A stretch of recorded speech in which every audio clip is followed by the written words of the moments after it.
बर्हापिराभिरामं मृगमदतिलकम् कुण्डलाक्रान्तगण्ड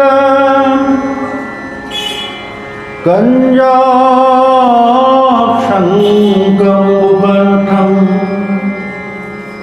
स्मितसुभगमुखं स्वधरेण स्तवेनुं श्यामं शान्तं कृभङ्गं रविकरवशनं पोषितं वैजयन्त्यां वन्दे वृन्दावनस्थं युवतिशतवृतं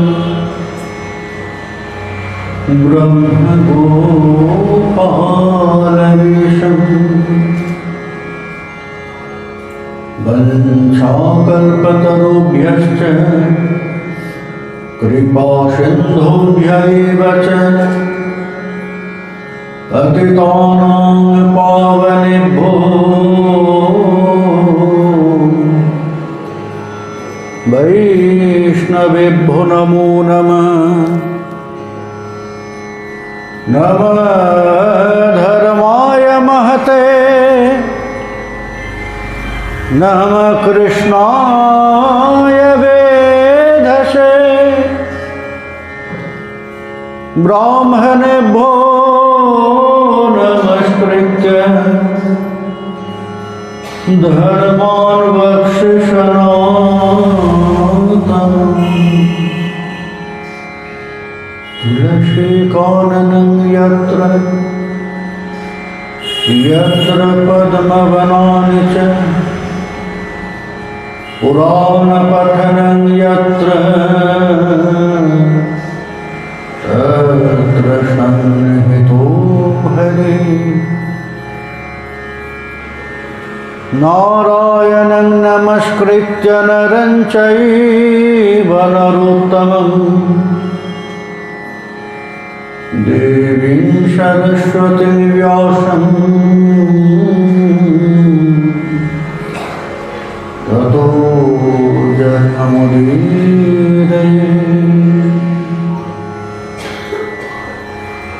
जयतां सुरतो पङ्गुर्मन्दमतिर्गतिः मत्सर्वस्य पदाम्भोजो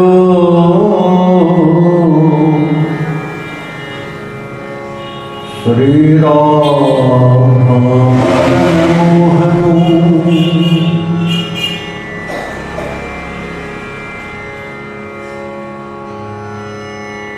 यं प्रव्रजन्तमनुपेतमपेतकृत्यं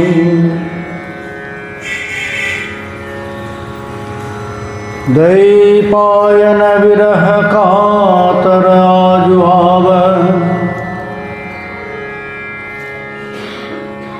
पुत्रेति तन्मयतया तरवोहिनिदु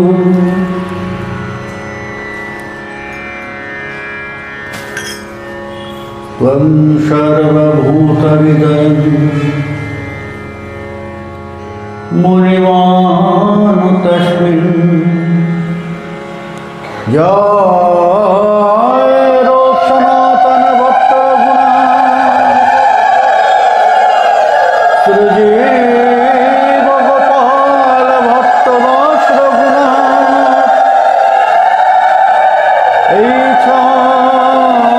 गोसाईर करी चरण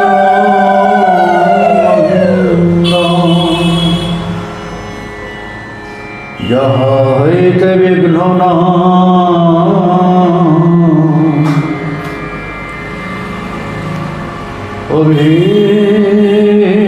अभीष्टपुराण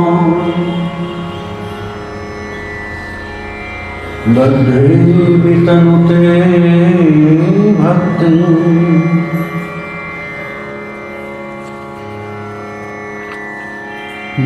मूकमावर्तये श्रुतिं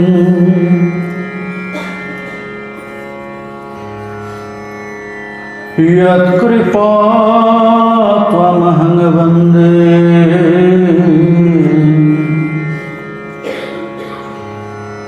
श्री प्राण गोपालकं प्रभुं नित्यानंद वंशदीपं यद्गोपालनंदनं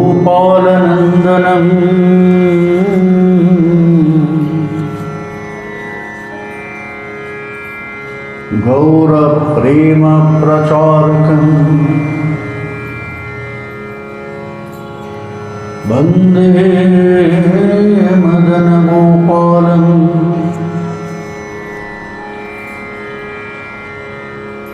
श्रूयतां नित्यं गीयतां मुदा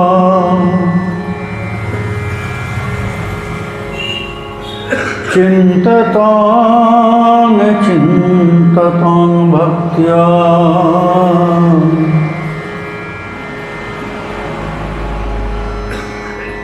श्री गौर गोविंद कथामृतं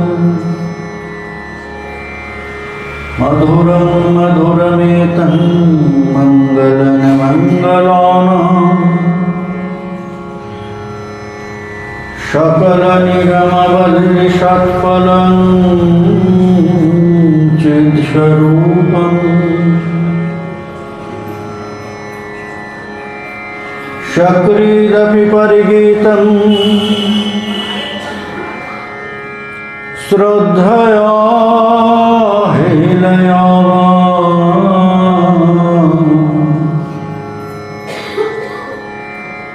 भृगुवर नर मोत्रं तारे कृष्ण नाम हे भृगुवर कृष्ण नाम नर मोत्रं तारे हे भृगुवर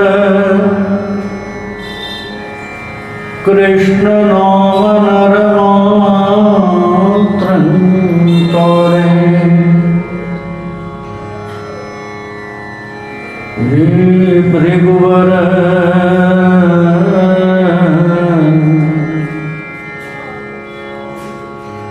नर मोत्रं तारे कृष्ण नाम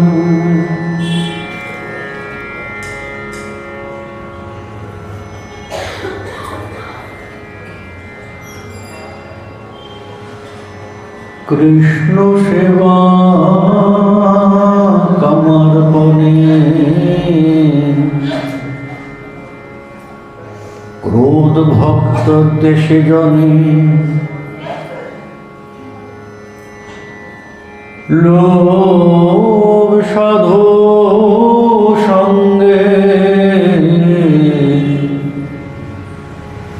हरे कथा मोह इष्ट लाभविने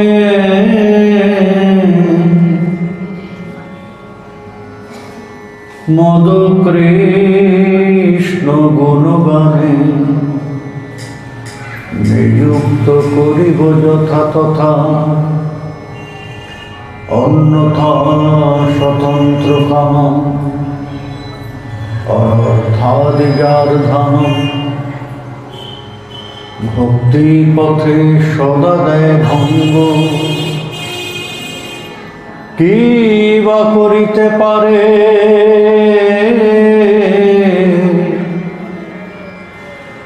काम क्रोध साधकेरे यदि हय साधु जनार संग परम कृपाल माइक मान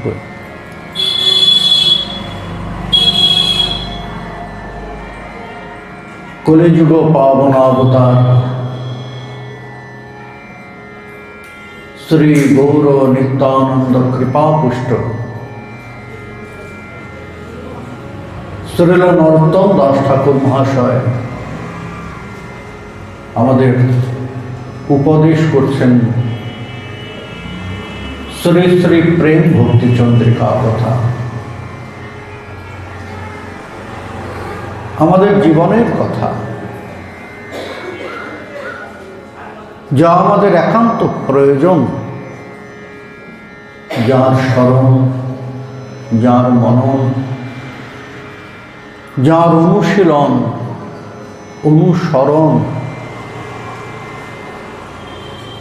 কারণ কি না, আমাদের মানব জীবনকে সার্থক করার জন্য।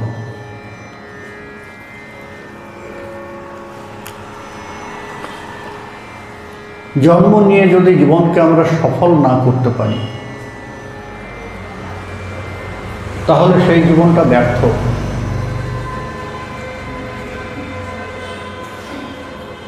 যে দুর্লভ জন্মটা আমরা পেয়েছি, নৃদেহমাদ্যম সুলভম সুদুর্লভম, আমাদের এই দেহটাকে কি বলা হয়েছে না, সুদুর্লভ এক দেহ। সমস্ত মনুষ্য দেহই সুদুর্লভ নয়, সব মনুষ্য জন্মই সুদুর্লভ নয়। কারণ সব জন্মে আমাদের ওই ভগবত আরাধনার, ভগবত চেতনার সংযোগ সব জীবনে আমরা পাই না। এই 84 লক্ষ জনি যে আমরা ভ্রমণ করি, তার মধ্যে 4 লক্ষ জনি, অন্তিম 4 লক্ষ জনি আমরা মানব জনিতেই ভ্রমণ করি, এই মানব দেহটাই লাভ করি।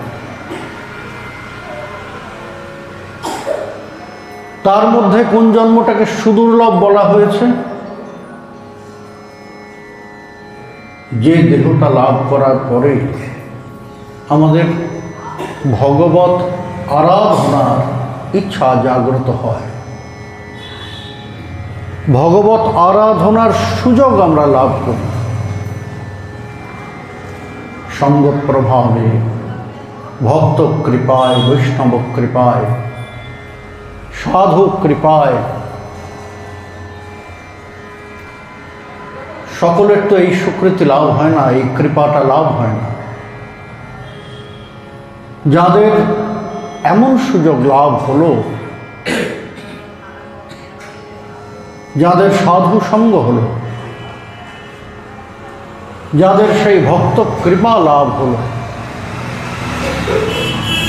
যাদের মনটা ভগবত আরাধনায়, গৌর গোবিন্দ চেতনায়,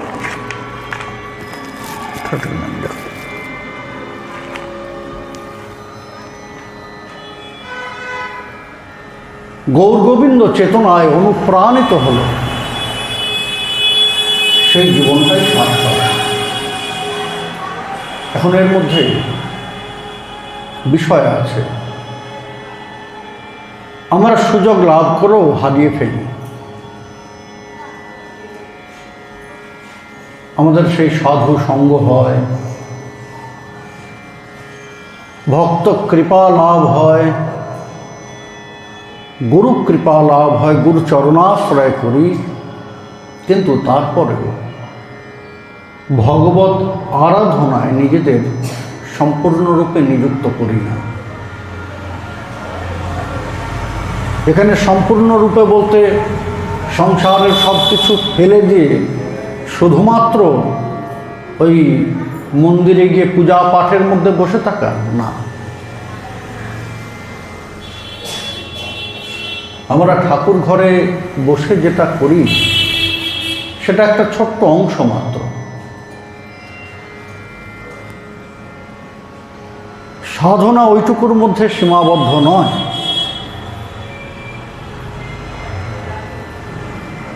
সেই সাধনার মধ্যে সব কিছু আছে। সর্বপ্রথম কি না, বললেন যে মানবিকতার প্রকাশ। মনুষ্য হয়ে যদি মানবিকতার প্রকাশ না থাকে, আমার মধ্যে যদি মানবিকতা না থাকে, তাহলে প্রথমে তো আমি নিজেকে মনুষ্য বলে পরিচয় দিতে পারি না, তার অধিকারী নই। আর দ্বিতীয় বিষয় হচ্ছে মানবিকতা যদি না থাকে তাহলে এই ভগবত আরাধনার যোগ্য আমি নই। ঈশ্বর আরাধনার যোগ্যই আমি নই যদি আমার মধ্যে মানবিকতার বিকাশ না থাকে। সেই কারণে আমাদের সাধনার প্রথম অঙ্গ শ্রীকৃষ্ণ চৈতন্য প্রভু সনাতন গোস্বামী পাদকে ঈশ্বর আরাধনার কথা বলতে গিয়ে তিনটে বিষয়কে নির্দিষ্ট করেছিলেন: জীবে দয়া, নামে রুচি, বৈষ্ণব সেবন। ইহা ভিন্ন ধর্ম নহি, শুনো সনাতন। ধর্ম উপদেশ করছেন। সেই ধর্ম উপদেশটা কি? তিনটে বিষয় দেখুন। প্রথম হচ্ছে জীবে দয়া, দ্বিতীয় হচ্ছে নামে রুচি, নামে রুচিমান হওয়া, আর তৃতীয় হচ্ছে বৈষ্ণব সেবন। এই তিনটের মধ্যে যে আমরা যেটাকে ঈশ্বর আরাধনা বলি, বিগ্রহ সেবা দিয়ে, এগুলো কোথায়? মহাপ্রভু তো এই তিনটে বিষয়কে নির্দিষ্ট করে দিলেন। তাহলে এই বিগ্রহ আরাধনার বিষয়টা কোথায়? ঠাকুর ঘরে যেটা সারাদিন ধরে করি আর মনে করি যে আমি অনেক কিছু করছি, বললেন যে না, সেটা একটা অংশ মাত্র। মূল বিষয় হচ্ছে এখানে। প্রথম হচ্ছে জীবে দয়া।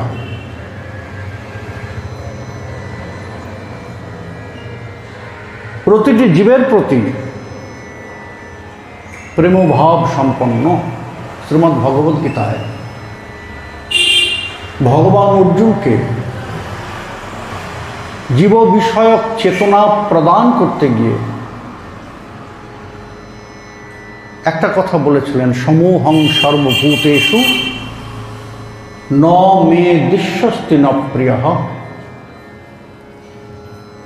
সমূহং সর্বভূতেষু, অর্জুন জেনে রাখো, আমার সম্মুখে প্রত্যেকটি জীব সমান। ন মে দৃশ্যস্তি ন প্রিয়, কেউ আমার খুব কাছেরও নয়, অতি অন্তরঙ্গজনও নয়, আবার কেউ আমার অনেক দূরেরও নয়।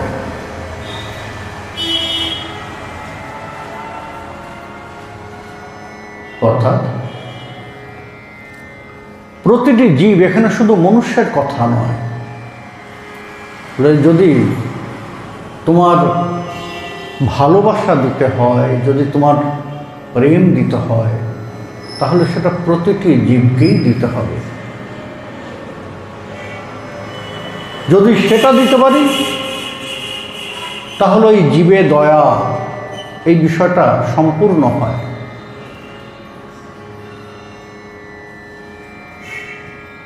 তারপর কি না, বললেন যে এরপর নামে রুচি।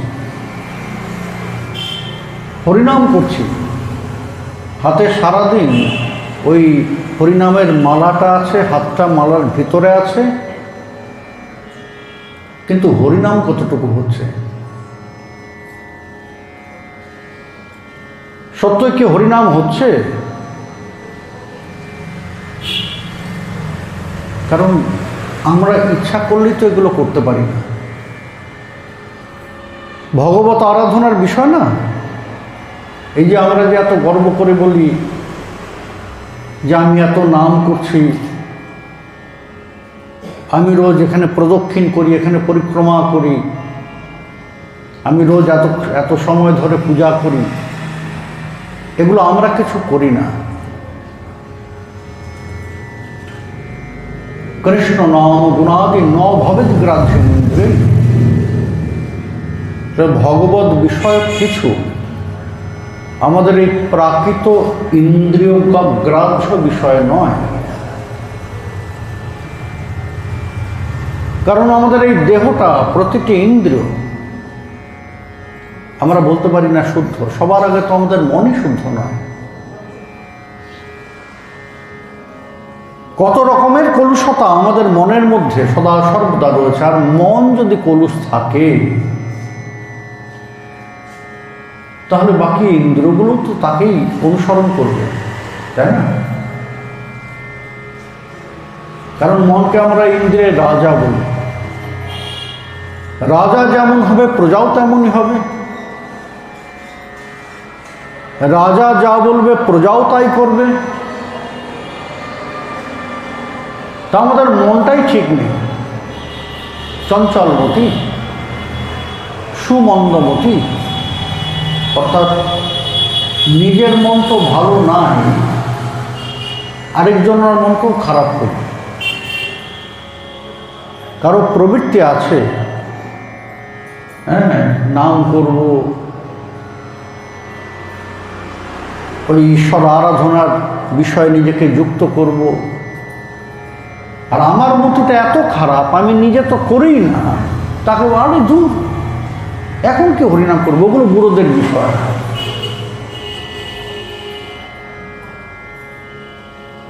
ও বয়স হলে তারপর করবে, সারাদিন কে তো ঠক ঠক ঠক ঠক করো।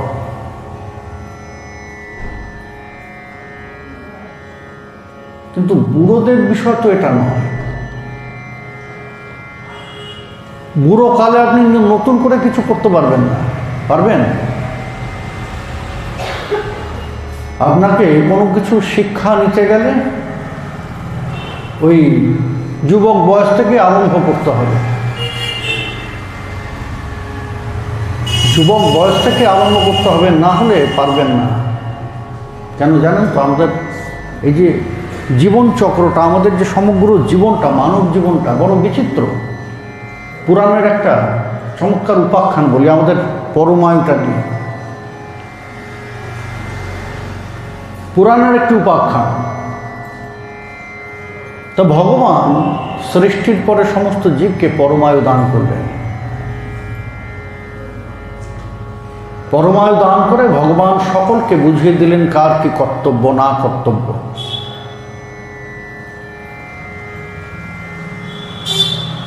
এরপরে ভগবান ঘোষণা করলেন যে শোনো,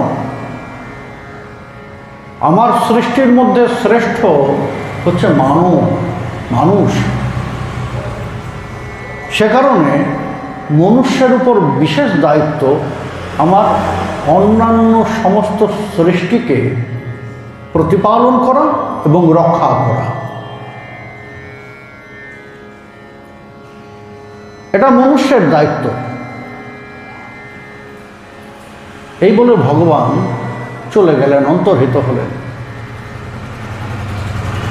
সকলের মনে খুব আনন্দ, পরমায়ু পেয়েছে ভগবানের থেকে, ভগবানের দর্শন পেয়েছে। কিন্তু মনুষ্য জীবে, যাকে ভগবান তার শ্রেষ্ঠ সৃষ্টি বলে ঘোষণা করে গেলেন, সে কিন্তু সন্তুষ্ট নয়।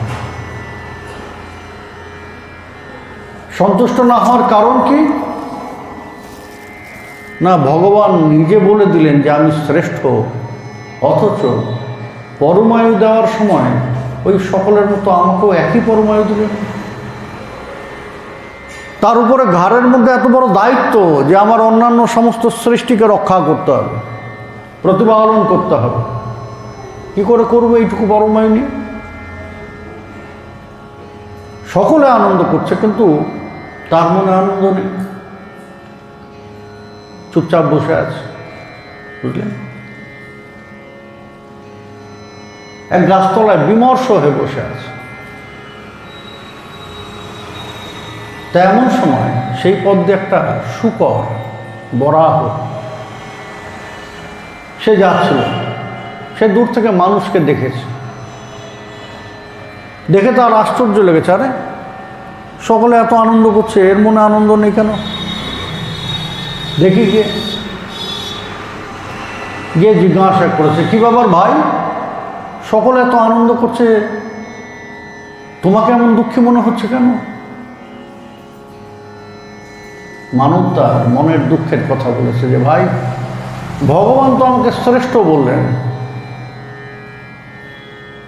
কিন্তু শ্রেষ্ঠ হওয়ার মতো কি দিলেন আমাকে? সেই পরমায়ুটাও সকলের মতো সমান। এই জন্যই আমার মনে আনন্দ নেই, বলতে গেলে আমি একটু দুঃখই পেয়েছি। ও, এই নিয়ে তোমার চিন্তা? বেশ, আচ্ছা, তোমার পরমায়ু যদি একটু বেড়ে যায় তাহলে তুমি খুশি হবে? বলে যে পরমায়ু একটু বাড়লে তো খুশি হব।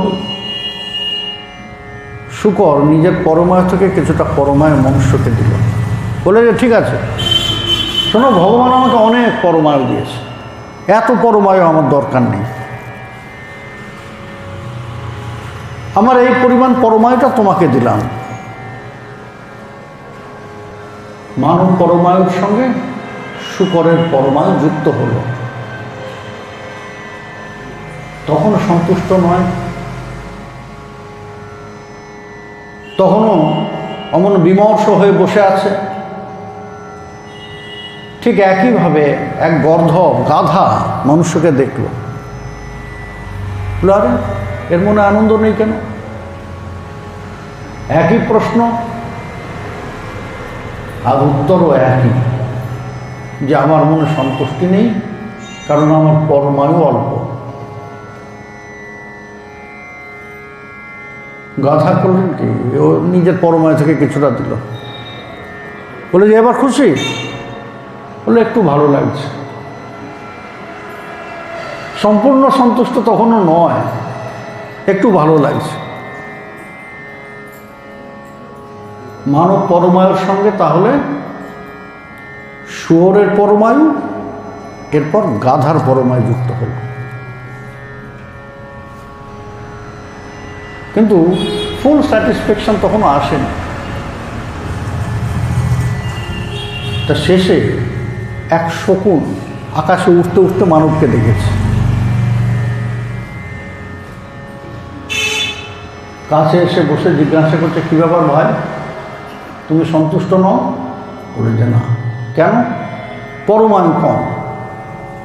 আরে দূর, এই পরমায়ু নিয়ে তোমার এত দুঃখ? বেশ, আমার এই পরমায়ু তোমাকে দিলাম। শকুন তার পরমায়ুর কিছু অংশ মানবকে দান করল। এবার মানুষ কিছুটা সন্তুষ্ট হয়েছে, না, এখন অনেকটা পরমায়ু হয়েছে। তাহলে পরমায়ুটা কি দাঁড়ালো? মানব পরমায়ু, তারপর শুকরের পরমায়ু। এই যৌবন বয়সটা, যৌবনকাল, ভাবসাব দেখবেন তখন ওই একই রকম জেদি হয় খুব। এই কৈশোরকালটা পেরোনোর পরে একটা উদ্ধত অবস্থা থাকে, আর এই উদ্ধত ভাবটা শুকরের মধ্যে বেশি দেখা যায়। বেশ, তারপর ওই চললো কিছুকাল, জেদি করে চললো, করতে করতে গাধার পরমায় ঢুকে গিয়েছে সংসারের বোঝা।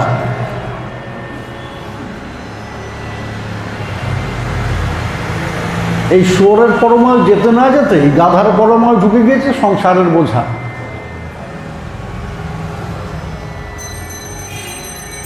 বলে ধোপির গাধার মতো ধোপার, সে সারাটা দিন ওই বোঝা বয়ে বেড়ায়। একবার ঘাটে যায় জামা কাপড় নিয়ে, আবার ঘাট থেকে আসে জামা কাপড় নিয়ে, না তার গৃহে স্থির হয়ে দাঁড়াতে পারে, না ঘাটে স্থির হয়ে দাঁড়াতে পারে। আর বিনিময়ে সামান্য কিছু খাবার দাবার পায় সারাদিন বোঝা বওয়ার পরে। তার সংসারের দায়িত্ব যখন পড়ে, মনুষ্যের তো সেই দশাই হয়। সে আপনি পুরুষ বলুন আর স্ত্রী বলুন, এটা ভাববেন না যে এই পরমায়ুটা শুধু পুরুষের সঙ্গে যুক্ত হয়েছে, স্ত্রীরও একই অবস্থা। কারণ সংসারের বোঝাটা একা পুরুষ সামলাতে পারে না, দুজনে মিলে সামলায় বলেই সংসারটা সুন্দর যায়। বাইরে পুরুষ, ঘরে স্ত্রী। তো এই করতে করতেই চলে আসে শকুনের পরমায়ু। আর শকুনের পরমায়ু অর্থাৎ রিটায়ার্ড দশা। বৃদ্ধ দশা, অতিবৃদ্ধ দশা, তখন আমাদের প্রবৃত্তি অন্যরকম হয়। হঠাৎ করে কাজ থেকে বিরত হয়ে যাওয়া, তো ইনঅ্যাক্টিভ অবস্থা হলে মানুষ তখন খুব সন্দিগ্ধ হয়ে যায়, সকলের ভুল ধরতে আরম্ভ করে। সকলের ভুল তো, এই তুমি এটা করলে কেন, এই তুমি ওদিকে গেলে কেন, তুমি তো এটা ঠিক কাজ করোনি বাবু। এই যে এই দশাটা, এটা শকুনের পরমায়। মানব পরমায় হচ্ছে সেই প্রথম কৈশোর দশা পর্যন্ত। আর এটা জানবেন যে ভজন সাধন এটা একমাত্র মনুষ্যই করতে পারে, না নরাধম প্রাণীরা, অর্থাৎ ইতর প্রাণীরা, মনুষ্যেতর ইতর প্রাণীরা এরা করতে পারে, কোনো পশুতে সাধনা করতে পারে না। আবার মনুষ্যের থেকে উঁচুতে যারা আছে তারাও করতে পারে না। এমনকি দেবতারাও সাধনার যোগ্য নয়, তারাও ইচ্ছা করলে সাধনা করতে পারেন না। এই জন্য এই মনুষ্য দেহটাকে দেবতারাও ঈর্ষা করেন।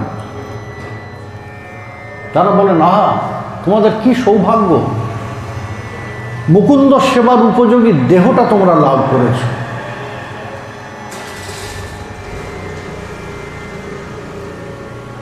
তা সেই মনুষ্য ছাড়া আর কোনো প্রাণী বা মনুষ্যের থেকে শ্রেষ্ঠ কোনো যোনি ভগবত আরাধনা সাধনা করতে পারে না। এখন আপনি যদি শূকরের পরমায়ুতে থাকেন, গাধার পরমায়ুতে থাকেন, শকুনের পরমায়ুতে থাকেন, সাধনা করবেন কি করে? আরম্ভ করতে হবে সেই মনুষ্যের পরমায়ুতে। যখন থেকে চেতনা আরম্ভ হয় আমাদের, সাধনার আরম্ভ সেই সময় থেকেই, না হলে মনুষ্য জীবনকে শ্রেষ্ঠ করা যায় না। মনুষ্য এবং পশুর মধ্যে খুব বেশি প্রভেদ নেই, আছে। আহার নিদ্রা ভয় মৈথুনঞ্চ সামান্যমেই তৎ নরানাং পশুনা। পার্থক্য কোথায়? আহার, নিদ্রা, ভয়, মৈথুন, এসব তো পশুতেও করে, মনুষ্যও করে। তাহলে আমরা শ্রেষ্ঠ কিসে? মানবকুল শ্রেষ্ঠ কিসে? আমরা জামা কাপড় পরি বলে? সার্কাসে যাবেন, দেখবেন যে পশুরা, এই যে রাস্তায় রাস্তায় দেখবেন যারা বাদর খেলা দেখায়, তাদের বাদরগুলো কিন্তু জামা কাপড় পরা থাকে।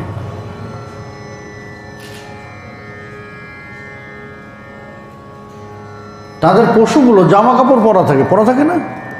বাদর খেলা দেখে যে বাদরগুলো, একটা মেয়ে বাদর সে ফ্রক পরে নাচে, আর একটা ছেলে বাদর প্যান্ট পরা, গেঞ্জি পরা থাকে। আমরা ছোটোবেলায় দেখতাম ওই ছেলে বাদরটার নাম সবসময় দেখতাম রামবাবু, আর মেয়ে বাদরটার নাম ফুলকুমারী।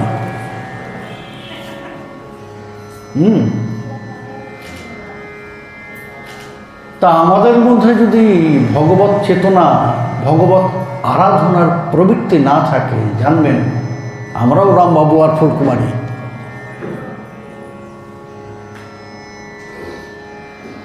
কারণ পশুতেও ভোজন করে, পশুতেও নিদ্রা যায় ক্লান্ত হলে, ভীতিজনক বিষয় দেখলে পশুতেও ভয় পায়, মনুষ্যও ভয় পায়। আর বংশবৃদ্ধি পশুরও হয়, মনুষ্যেরও হয়। পার্থক্য কোথায়? বলেন যে শ্রেষ্ঠ কেন মনুষ্য? ধর্ম হিস্তেষাং অধিকং বিশেষ। একমাত্র মনুষ্য ধর্মাচরণ করতে পারে, ধর্মের অনুশাসনে নিজের জীবনকে বাঁধতে পারে, যেটা আর কেউ পারে না। সে কারণে যে মনুষ্যের মধ্যে ধর্মাচরণের প্রবৃত্তি নেই সে মনুষ্য ধর্মেণ হীনা পশুভি সমান। আর এখানে ধর্ম বলতে সেটা ওই যে শ্রীকৃষ্ণ চৈতন্য প্রভুর যে কথা বললাম, জীবে দয়া, নামে রুচি, বৈষ্ণব সেবন। প্রথম হচ্ছে সকলকে ভালোবাসতে হবে, দ্বিতীয় হচ্ছে নামে রুচিমান হতে হবে, আর তৃতীয় হচ্ছে বৈষ্ণব সেবার প্রবৃত্তি সংকল্প থাকতে হবে। এমন কথা হচ্ছে বৈষ্ণব কোথায় পাবো?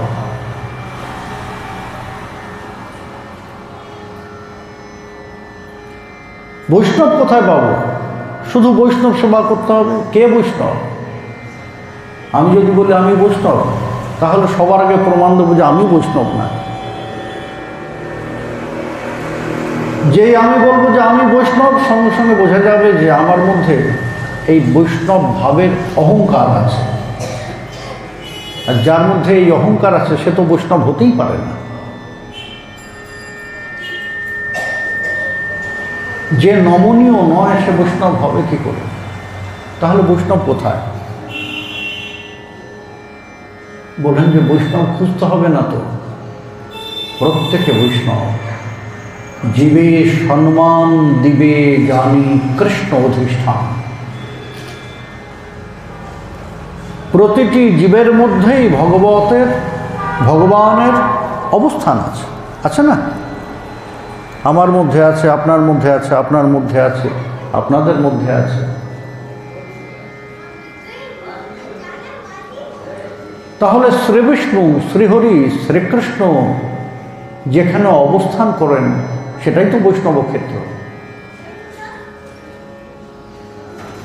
আমার হৃদয়ে ভগবান আছেন, আমি বৈষ্ণব। আপনার হৃদয়ে ভগবান আছেন, আপনি বৈষ্ণব। আপনার হৃদয়ে ভগবান আছেন, আপনি বৈষ্ণব। এটা মনুষ্য গেল। কুকুরের হৃদয়ে ভগবান আছেন, তিনিও বৈষ্ণব। বিড়ালের হৃদয়ে ভগবান আছে, তিনিও বৈষ্ণব। এ কারণে শিক্ষাটা দিলেন এইভাবে, জীবে সম্মান। জীব, এখানে মনুষ্যের কথা বললেন না, কিন্তু জীবে সম্মান দিবে জানি কৃষ্ণ অধিষ্ঠান। প্রত্যেকের মধ্যে কৃষ্ণের অধিষ্ঠান, কৃষ্ণ আছেন, এটা চিন্তা করে তাকে বৈষ্ণব জ্ঞান করবে। একটা সুন্দর বৈষ্ণব জীবনীর কথা বলি। বিঠলনাথের নাম শুনেছেন? এই মহারাষ্ট্রে পান্ডারপুরে দেখবেন বিঠোবার মন্দির আছে।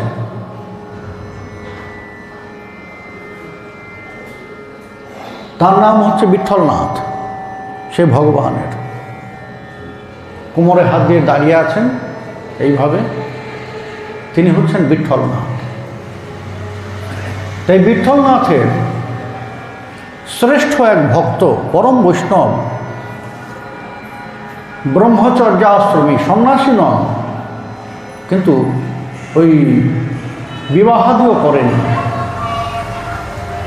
দিন দরিদ্র ব্রাহ্মণ, ওই ভিক্ষা করে প্রভুর সেবা দেন, নিজেও সেই প্রসাদ নেন। তার নাম হচ্ছে তুকারাম। বিঠলনাথের শ্রেষ্ঠ দুই ভক্তের নাম হচ্ছে, একজন তুকারাম, আরেকজন হচ্ছে নামদেব। তাই তুকারামের কাহিনী এটি। ওই যে বললাম, ভিক্ষা করে ওই 2-3 ঘর, সকালবেলায় যান, 2-3 ঘরে একটু ভিক্ষা করেন, যা পান তাই দিয়ে বিঠলনাথের ভোগ দেন, নিজে গ্রহণ করেন। বেশি গৃহে যান না, আর রোজই একই গৃহে যান না, প্রত্যেক দিন ভিন্ন ভিন্ন গৃহে যান। আর খুব বেশি হলে 3-4 গৃহে, যা পান তাই দিন। এখন মজা হচ্ছে রোজ পান না, মাঝে মাঝে কি হয় যে ভিক্ষায় গেলেন, 3-4 ঘর ঘুরলেন, কিছুই পেলেন না। এমন বহুদিন হয় যে কিছুই পেলেন না ভিক্ষায়, তখন ওই 3-4 ঘর ঘুরে ফিরে আসেন শূন্য হাতে, ঠাকুরকে বলেন যে ঠাকুর আজকে কিছু পাইনি, সুতরাং তুমিও জল আমিও জল। ঠাকুরকে জল ভোগ দেন, সেই জলটা নিজে প্রসাদ রূপে নেন। তেমনই একবার হলো কি 3-4 দিন কিছুই পাননি ভিক্ষায়। ভিক্ষায় গিয়েছেন, কিন্তু ওই প্রত্যেক দিনই শূন্য হাতে ফিরে এসেছেন, আর ঠাকুরকে একই কথা বলেছেন, ঠাকুর আজকেও কিছু পাইনি। তার জন্য কষ্ট বা দুঃখ তা নয়, মনে আনন্দ আছে। ওই জল ভোগ দিচ্ছেন, সেই জলটাই নিচ্ছেন। এখন 3-4 দিন পরে কি হলো, এক গৃহে কিছু আটা পেয়েছেন, সেই আটা নিয়ে এসে ওই আটা দিয়ে চাপাটি তৈরি করেছেন। এখন সেটা একটু শক্ত হয়েছে, হাতে তৈরি তো। মাটির থালার মধ্যে ওই 3-4টে রুটি তৈরি হয়েছে, চাপাটি তৈরি হয়েছে, ঠাকুরের সামনে দিয়েছেন। নিবেদন করবেন, মনে হলো যে ঠাকুরকে এই শক্ত শক্ত রুটিগুলো দেব। আমার ঠাকুরের যে দেহ নবনীত নিন্দিত তনু, মাখনের থেকেও নরম, তিনি এই শক্ত শক্ত রুটিগুলো তার মুখে আঘাত লাগবে তো।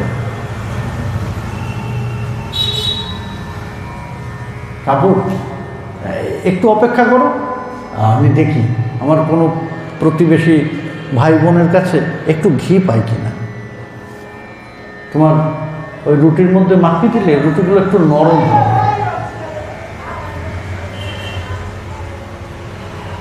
তো সামনে মাটির থালার মধ্যে চাপাটিগুলো রেখে এবার বেরিয়েছেন কুটির থেকে। কুটিরের কোনো দরজা নেই, কারণ চুরির ভয় তো নেই। কি চুরি করবেন, কিছুই তো নেই ঘরে, এই জন্য কুটিরের কোনো দরজা নেই। এখন কয়েক ঘর ঘুরতে ঘুরতে এক ঘরে একটু ঘি পেয়েছে, সেই ঘিটাকে নিয়ে আসছেন। আস্তে আস্তেই দেখছেন যে একটা কুকুর ওই কুটির থেকে বেরিয়ে আসছে, আর মুখের মধ্যে তার সবকটা রুটি।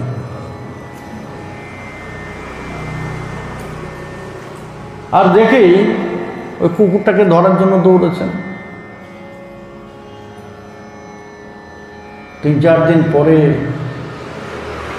আটা পেয়েছেন, সেটা দিয়ে রুটি করে বিঠ্ঠলনাথকে ভোগ দিয়েছেন, সেটা কুকুরে নিয়ে যাচ্ছে। কুকুরের থেকে কেড়ে আনার জন্য বিঠ্ঠল ওই তুকারাম পিছনে দৌড়াচ্ছেন না, কি বলছেন শুনুন, ওরে গোপাল একটু দাঁড়া, একটু দাঁড়া, তোর জন্যই এই ঘিটা নিয়ে এসেছি, ওই রুটিগুলোতে একটু ঘিটা মাখিয়ে দিই, তারপর খা তুই, নাহলে তোর মুখে লাগবে। সন্তবাণী, এই জন্যই তারা সন্ত। ওই কুকুরটার মধ্যেও তিনি তার গোপালকে খুঁজে পেয়েছেন, দেখছেন। কি বলছেন কুকুরকে? কুকুর বলে সম্বোধন করছেন না, ডাকছেন কি বলে? গোপাল বলে। ওরে গোপাল একটু দাঁড়া, তোর জন্যই খুঁজে পেতে এই ঘিটা নিয়ে এসেছি। এই কুকুরটার জন্য ঘি নিয়ে এসেছেন তুকারাম? তা তো নয়, এনেছেন তো ওই ঠাকুরের জন্য, তাই না? কিন্তু তুকারাম ওই কুকুরের মধ্যেও তার ঠাকুরকে দেখছেন।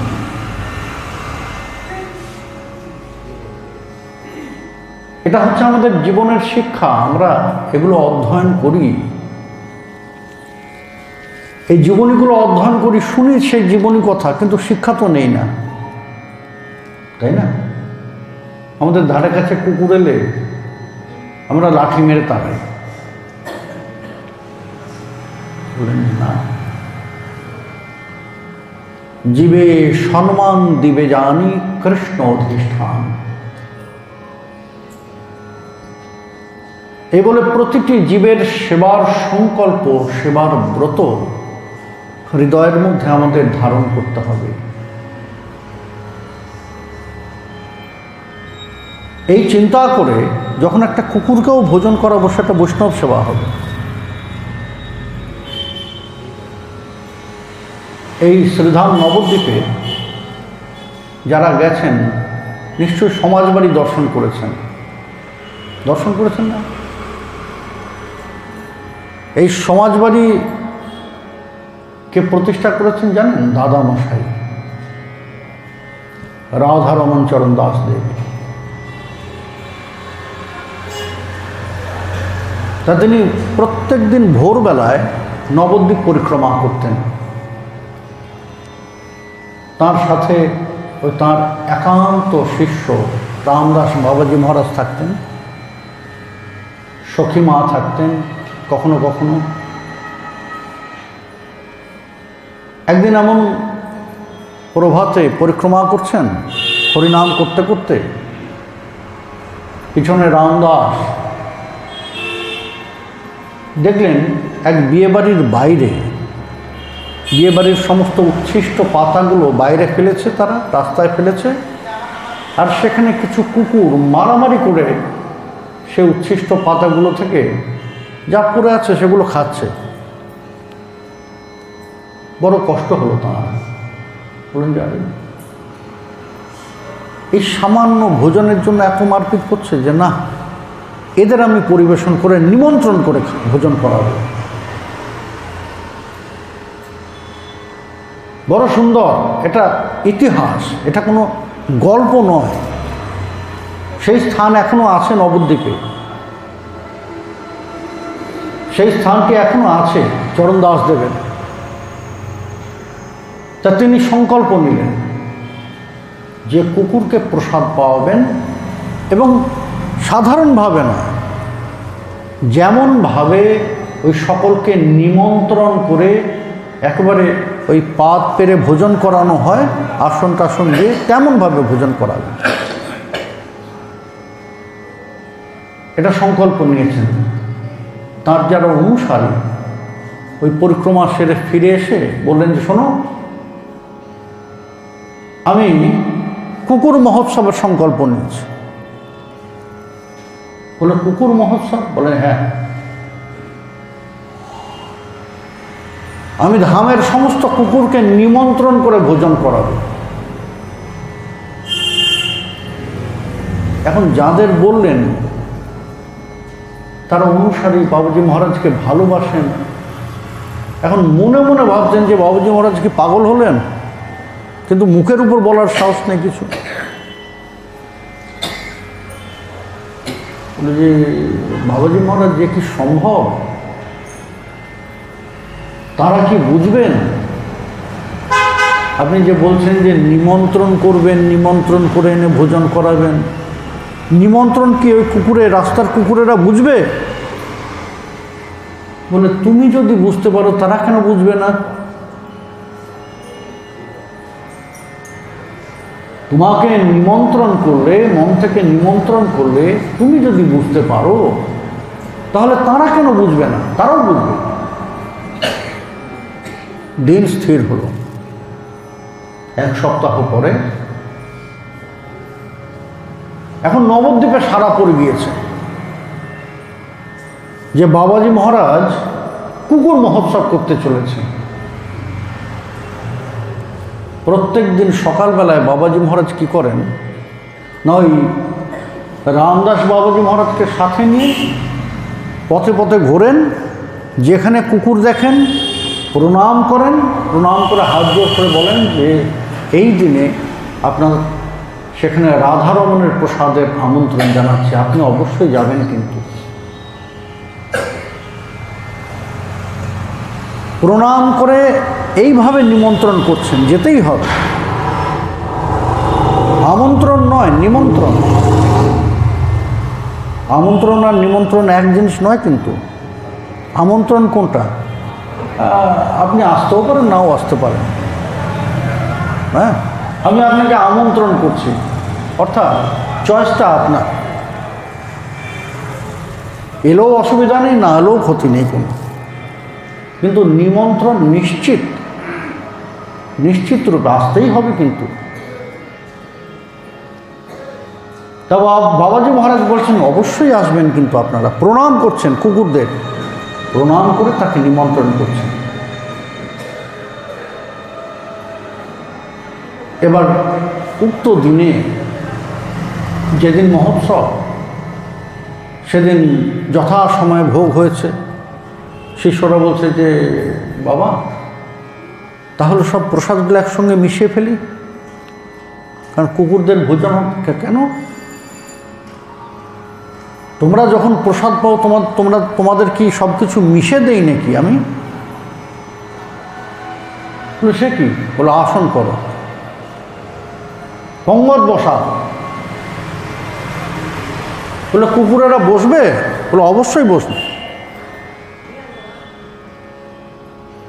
এখন যথারীতি সমস্ত আসন দেওয়া হলো, পাতা দেওয়া হলো, এরকম মাটির পাত্রে করে জল দেওয়া হলো, সমস্ত প্রস্তুত, ভোগ সম্পন্ন হয়েছে। বাবাজি মহারাজ একেবারে সম্মুখের দুয়ারে গিয়ে, গেটে গিয়ে দাঁড়িয়েছেন হাত জোড় করে। কুকুর আসবে, যাদের নিমন্ত্রণ করেছেন সকলে ভিড় করে রয়েছে যে দেখবেন কি হতে চলেছে। এটা যথাসময়ে দলে দলে কুকুর আসতে আরম্ভ করলো। আশ্চর্যের ব্যাপার, নবদ্বীপের সেই মন্দির এখনো আছে, রাধারমন বাগ, বড়ালঘাটে, নবদ্বীপ বড়ালঘাটে। ওখানে দেখবেন এখনো সাইনবোর্ডে লেখা আছে যে কুকুর মহোৎসবের স্থান। দলে দলে কুকুর আসতে আরম্ভ করলো। বাবাজি মহারাজ হাত জোর করে গেটে দাঁড়িয়ে আছেন, আসুন আসুন আসুন। কুকুরেরা সব সারিবদ্ধ হয়ে, কোনো হইচই মারামারি ডাকাডাকি নেই, সারিবদ্ধ হয়ে সকলে আসনে আসনে আসনে আসনে গিয়ে বসলেন। সমস্ত আসনগুলো যখন পূর্ণ হয়ে গেল, যারা এসেছিলেন তারা এক কোণে দাঁড়িয়ে রইলেন। যে কুকুরগুলো অতিরিক্ত ছিল তারা এক কোণে দাঁড়িয়ে রইল, পরের ব্যাচে বসবে। পরিবেশন আরম্ভ হল। প্রত্যেকটা পদ নিয়ে নিয়ে যেমনভাবে পরিবেশন হয়, কুকুরেরা সব ভোজন করবে। জলের পাত্র থেকে জল পান করল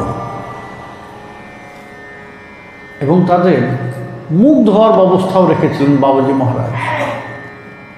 ওই গেটের পাশে একটা চৌবাচ্চার মধ্যে জল রেখেছেন। কুকুরেরা তার মধ্যে মুখ ডুবিয়ে, মুখ ধুয়ে তারপর সকলে আবার নিজ নিজ জায়গায় প্রত্যাবর্তন করলেন। কোনো হইচই নয়, মারামারি নয়, এমনভাবে। সুতরাং যদি অনুভব করা যায় তিনি তার মধ্যেও আছেন, তার মধ্যে থেকেও সাড়া দেন। জীবে সম্মান দিবে জানি কৃষ্ণ অধিষ্ঠান। আমরা সম্মান দেই না তো তাকে বুঝবো কি করে, তাই না? জীবকে আমরা সম্মান দেই না, সম্মান দেওয়ার বদলে আমরা মেরে ধরে খেয়ে নিচ্ছি। এটা হচ্ছে আমাদের সম্মান দান জীবকে, অধিকারই নেই। বলেন যে সেই অধিকারই নেই, ভগবান আমাদের তাদের রক্ষার দায়িত্ব দিয়েছেন। বলেন যে হ্যাঁ রক্ষা তো করছি, পেটের মধ্যে রক্ষা করছি, রক্ষা তো করছি, পেটের মধ্যে রক্ষা করছি। বলেন যে যার এমন চেতনা আছে সেই যথার্থ সাধনায় ব্রতী হল, আর যার মধ্যে এগুলো চিন্তা নেই, বিষ্ণু পূজাও যদি জীবে দ্রোহ করে, পূজাও নিষ্ফল হয়, আরও পাপে মরে। বলে যে আমি সারাদিন ঠাকুর ঘরে আছি, অথচ না আমি কোনো জীবকে আদর করি, না আমার চারপাশের মানুষজনের সঙ্গে আমার কোনো সদ্ভাব আছে। তোমার পাশের লোকটাকেই ভালোবাসতে পারলে না, ঈশ্বরকে কি ভালোবাসবে? যে তোমার পাশে আছে তাকেই তুমি ভালো করে চেনো না, তুমি ঈশ্বর চিনবে কি? বলে আগে তো পাশের লোকটাকে, তোমার চারপাশে যে আছে আগে তো তাকে ভালোবাসতে শেখো। ঠাকুর মহাশয় আমাদের শ্রীকৃষ্ণ চৈতন্য মহাপ্রভুর এই শিক্ষাগুলো আমাদের প্রেম ভক্তি চন্দ্রিকায় তুলে ধরেছেন। আমাদের প্রবৃত্তিকে নিয়ন্ত্রণের শিক্ষা দিয়েছেন। এখন কোন প্রবৃত্তি? বলেন যে জীবন যদি সফল করতে হয় তাহলে আগে তোমার ভিতরে যে প্রবৃত্তিগুলো, যেগুলো তোমাকে বিপরীত দিকে নিয়ে চলে যায়, সেই প্রবৃত্তিগুলোকে আগে নিয়ন্ত্রণ করো। উপদেশামৃতের প্রথম কথাই কি জানেন? বাচ বেগম ক্রোধ মনস বেগম জিহ্বা বেগম উদরম উপস্থ বেগম এতান বেগাঞ্জ বিষহেত ধীর সর্বামপীমাং পৃথিবীং সশিষ্যা। রূপ গোস্বামীপাদ বলেন যে তুমি তোমার জীবনকে সফল করতে চাও, মানব জীবনকে? বলেন হ্যাঁ করতে চাই। করতে চাই বলে তাহলে তোমার ভিতরের কিছু প্রবৃত্তি আছে, সেগুলোকে নিয়ন্ত্রণ করো। নিয়ন্ত্রণ করার চেষ্টা অন্তত করো। কি কি? বাচ বেগম, কথা বলার প্রবৃত্তি। খুব সত্যি কথা, আমরা কথা বলতে আরম্ভ করলে দাড়ি, কমা, ফুল স্টপ এগুলো সব ভুলে যাই।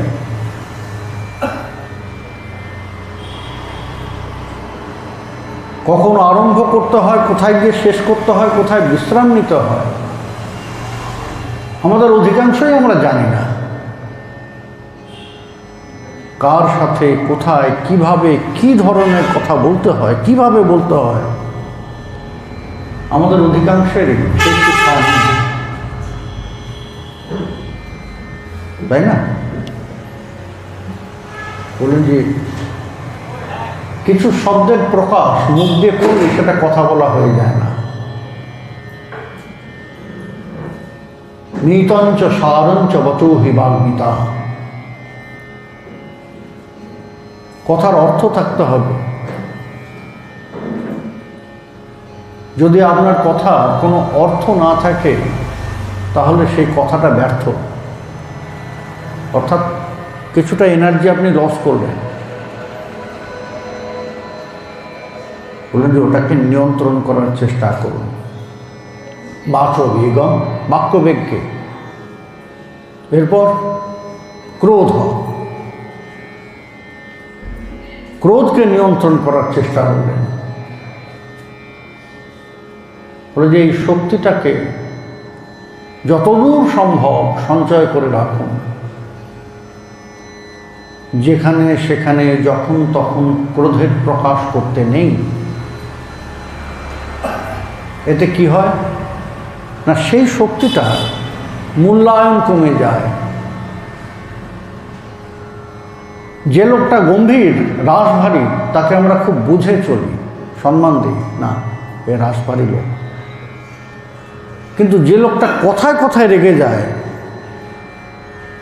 হ্যাঁ, যে কোনো কথাতে কথায় কথায় রেগে যাচ্ছে, তাকে কিন্তু আমরা সম্মান দিই না। যখনই দেখি কেউ তার সঙ্গে কথা বলছে তাকে ইঙ্গিতে বুঝিয়ে দিই, শোনো, বুঝে এ কিন্তু ছিটেল, তাই না? কথায় কথায় যে রোগ লেগে যায় তার ক্রোধের মূল্যায়ন আমরা করি না, তাকে বলি হট টেম্পার, তাকে বলি ছিট সম্পন্ন, অর্থাৎ মাথা ঠিক নেই। বলেন যে না, এই শক্তিটাকে খুব বুঝে ব্যয় করতে হয় যাতে এর সঠিক মূল্যায়ন হয়। যাতে এর সঠিক মূল্যায়ন হয়। তারপর কি? মনসা, মনকে নিয়ন্ত্রণ করে। চঞ্চল মন। আমরা এখানে বসে আছি, এক একজনের মন এক এক দিকে দৌড়াচ্ছে। যে এতজন আমরা বসে আছি এখানে না, আমাদের সকলের মন এক একজনের মন এক এক দিকে দৌড়াচ্ছে।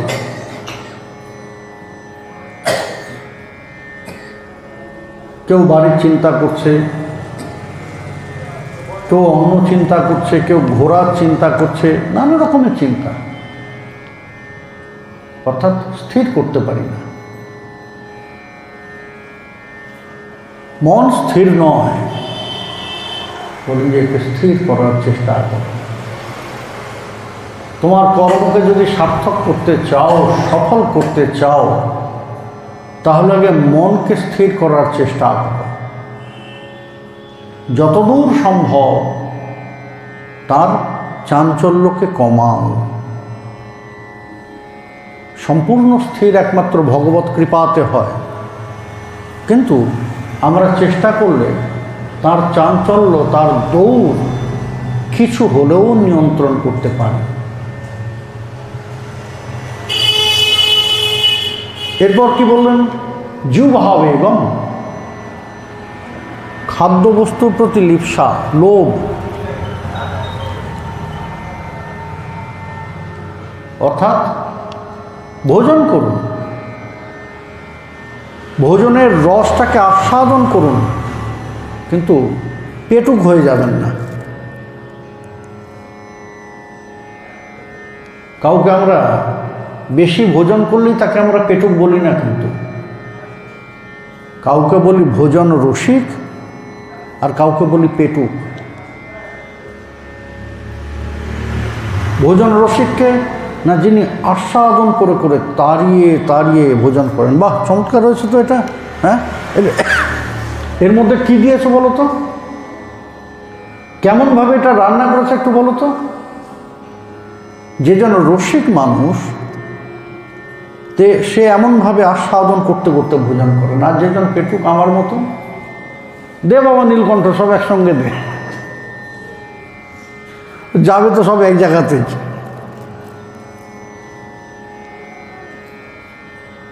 সব এক জায়গাতেই যাবে, সব একসঙ্গে মেখে খেয়ে নিলাম, ব্যাস হয়ে গেল।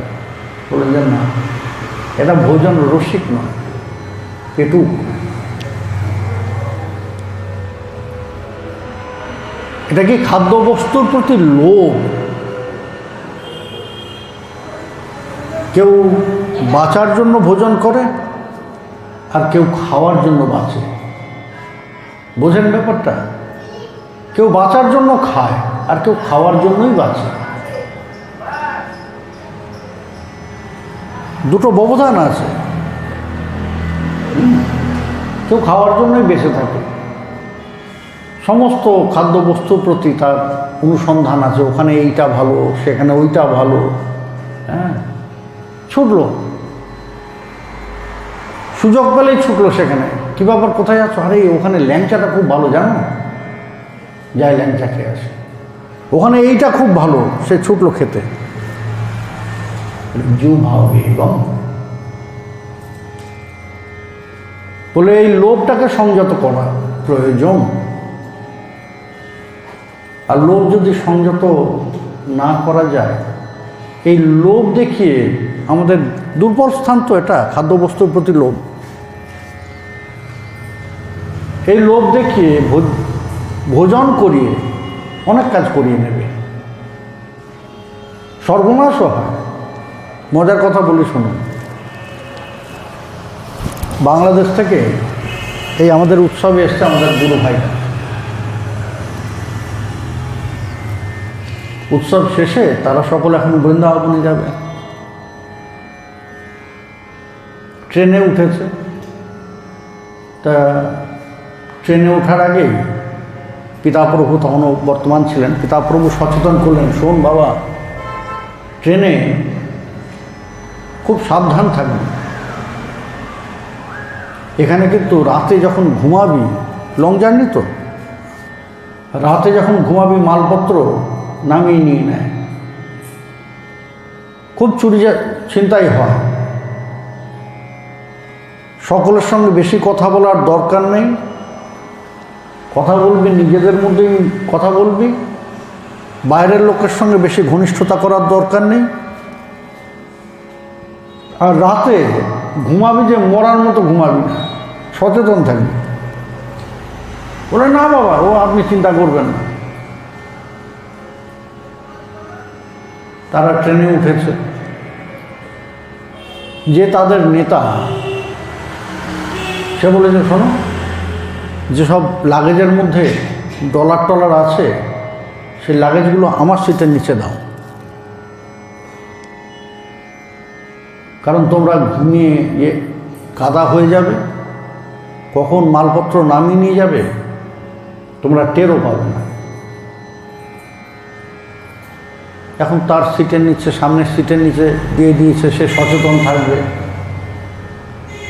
এখন তার দুর্বলতা হচ্ছে কফিতে, বুঝলেন? রাতে সে বসে বসে হরিনাম করছে, সামনে তার উল্টো দিকে বসেছে এক স্বামী স্ত্রী। খাওয়া দাওয়ার পর সকলে যখন ঘুমে তখন সেই স্বামী স্ত্রী খাওয়া দাওয়া করে এখন কফি বার করেছে ফ্লাক্স থেকে।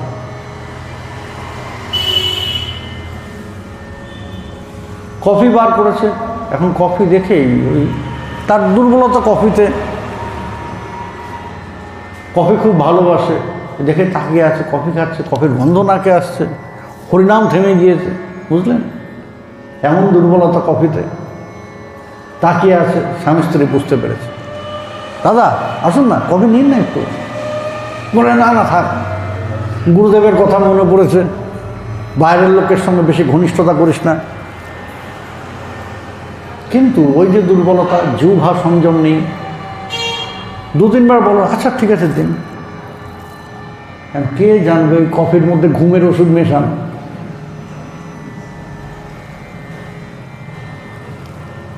কফি খেয়ে ঘুমিয়ে গিয়েছে। আর স্বামী স্ত্রী তো শুধু একা নয়, তাদের সঙ্গী সাথীরাও ছিল। একটু পরে বড় একটা স্টেশন এসেছে, শিকল কেটে, ওই শিকলে তালা দিয়ে দেয় না লাগেজগুলো, সিটের নিচে দেখবেন তালা দেওয়ার জায়গা থাকে, চেন দিয়ে, চেন কেটে সমস্ত লাগেজ নিয়ে নেমে গিয়েছে। সব কটা, যে কটা লাগেজ ছিল, কারণ তারা ফলো করছে তো প্রথম থেকে, এই যার মধ্যে ডলার আছে আমার সিটের নিচে দাও। তাদের যখন ঘুম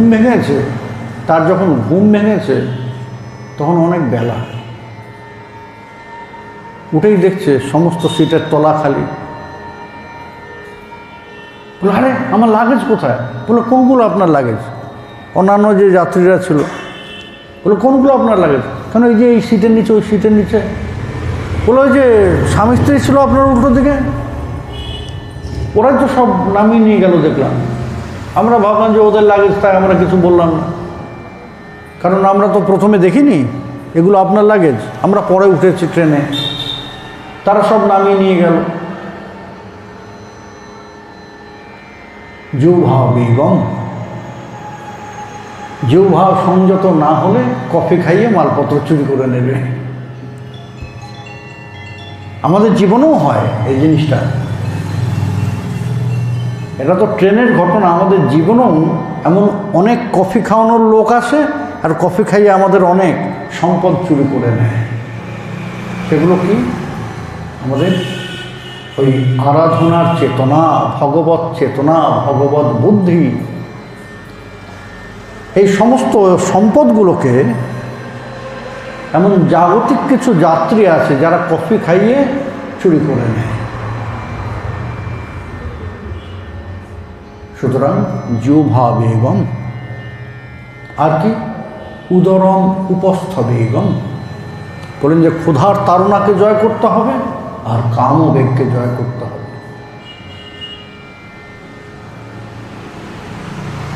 কোন কোন ছটা বেগ? প্রথম হচ্ছে বাক্যবেগ, ক্রোধবেগ, মনোবেগ, জিহ্বাবেগ অর্থাৎ খাদ্যবস্তুর প্রতি লোভ, উদরবেগ অর্থাৎ ক্ষুধার তাড়না, আর উপস্থ বেগ অর্থাৎ কাম ও বাসনা।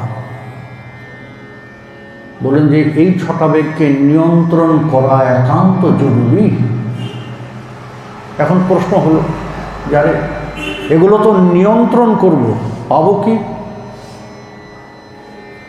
এগুলো নিয়ন্ত্রণ করলে আমার কি হবে? বলেন যে নিয়ন্ত্রণ করেই দেখো না, বলে পাবো কি? রূপ গোস্বামীপাদ উত্তর দিলেন, এতান বেগান য বিষহেত ধীর সর্বামপি মাং পৃথিবীং সশিষ্যা। এই বেগগুলো যে দমন করতে পারে, সে পৃথিবী শাসন করতে পারে।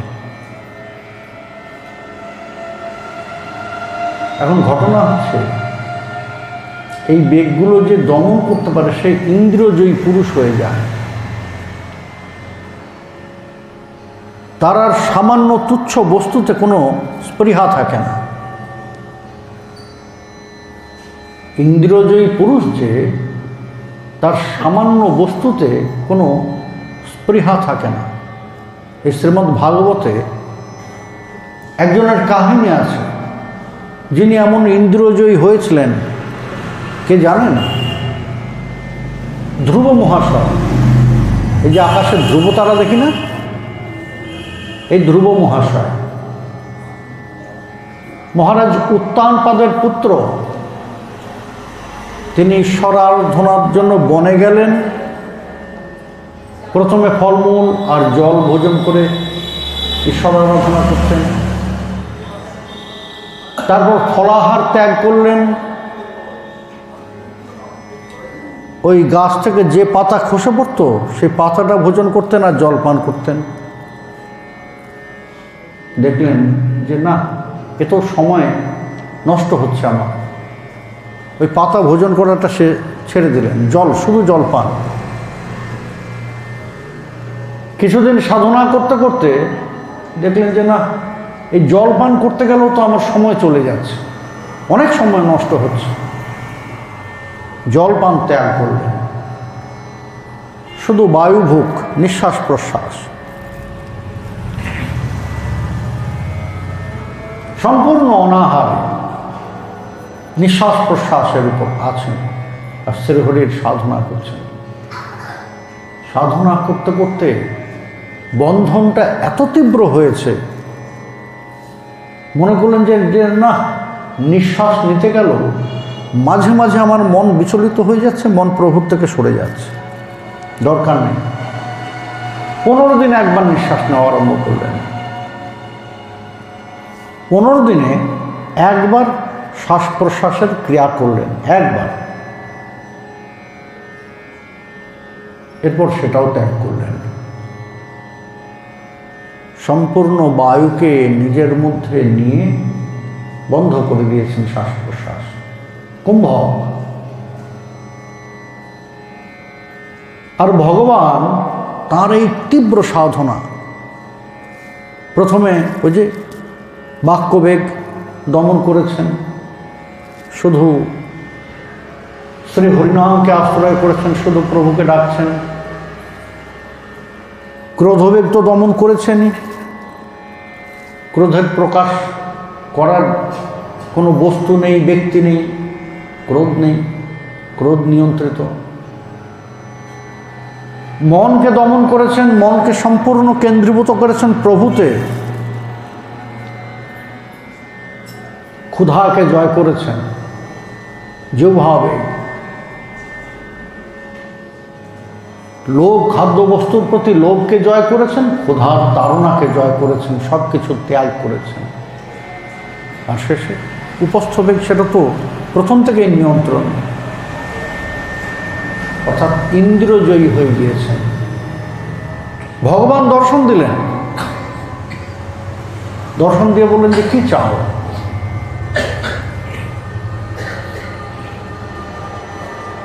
ধ্রুব মহাশয় বললেন যে আমার তো কিছু প্রয়োজন নেই, আমি তো কিছু চাই না।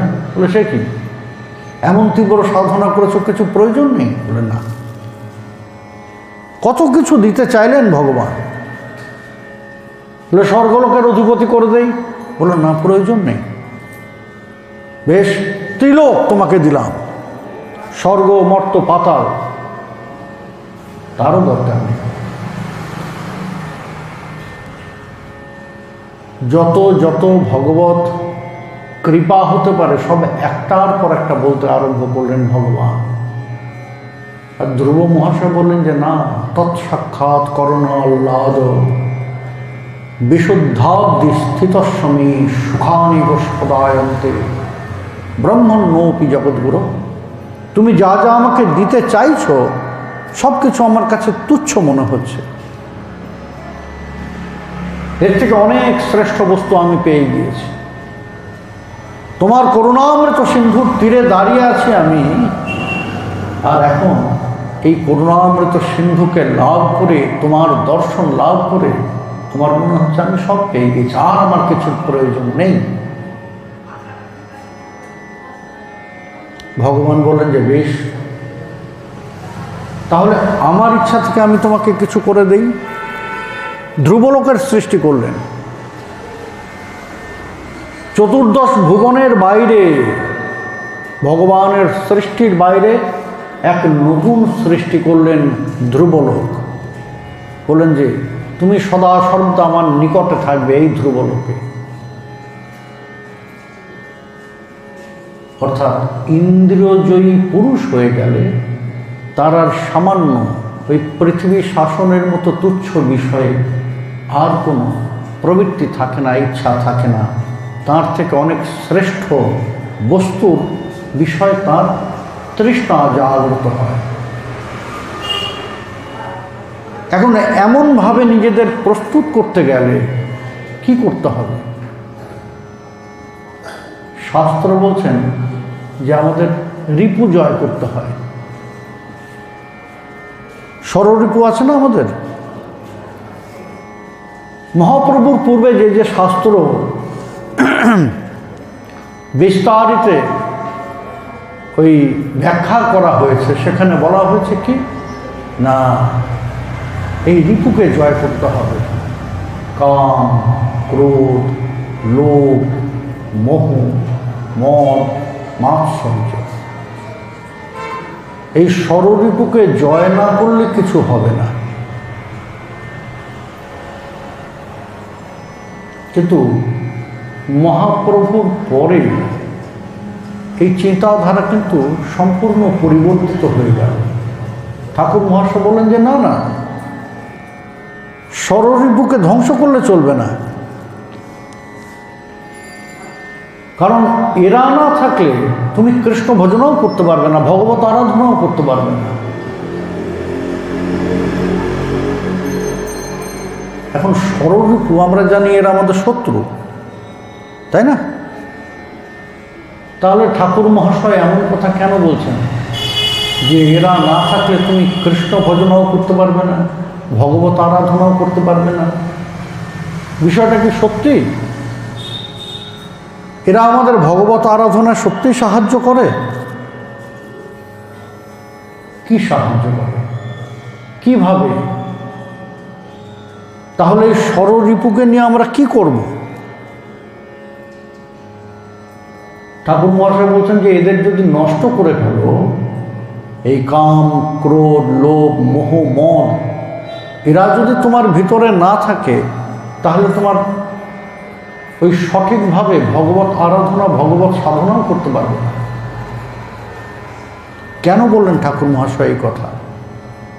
সত্যি কি তাই? কেমনভাবে আমরা তাদের নিযুক্ত করব, কেমনভাবে তারা ভগবত আরাধনায় আমাদের সাহায্য করবে? শ্রোতৃমণ্ডলী, ঠাকুর মহাশয় বলবেন আগামী সন্ধ্যায় আমরা সেই কথাগুলো আস্বাদন করব। আগামী সন্ধ্যায় আমরা সেই কথাগুলো আস্বাদন করব। ঠাকুর মহাশয় বলবেন কৃষ্ণ সেবা কামার তনে, ক্রোধ ভক্ত দেশী জনে, লোভ সাধু সঙ্গে হরিকথা, মোহ ইষ্ট লাভ বিনে, মদ কৃষ্ণ গুণগানে, নিযুক্ত করিব যথা কথা। কেমনভাবে এই বিষয়গুলো আসে